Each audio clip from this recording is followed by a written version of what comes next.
दिन में हम सब 2 बार ब्रश करते हैं, पर क्या उतनी ही बार आप अपनी ज़बान को भी साफ करते हैं?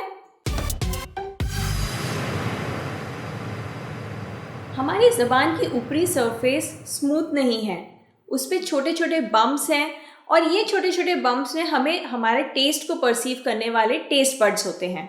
क्योंकि ये बम्प्स और प्रोजेक्शंस के बीच में छोटे छोटे गैप्स होते हैं, तो जब भी हम कुछ खाते हैं तो इन गैप्स में हमारा खाना जाके फंस जाता है एंड हमारे मुंह में कीटाणु तो ऑलरेडी हैं, अच्छे एज वेल एज कुछ बुरे।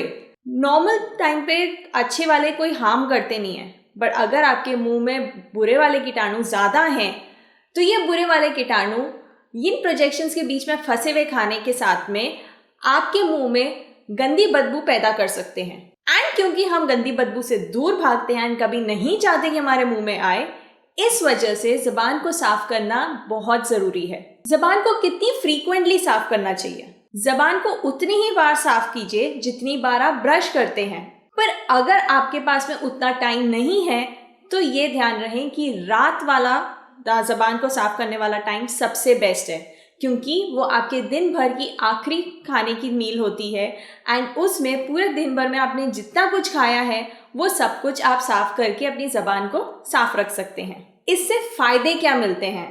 पहला फ़ायदा जो मिलेगा इस आपको अलग सी एक फ्रेशनेस फीलिंग आती है, आपको लगता है कि आपकी ज़बान भी उतनी ही साफ हो गई है। दूसरा फ़ायदा इज़ दैट टेस्ट आपको बेटर फील होता है।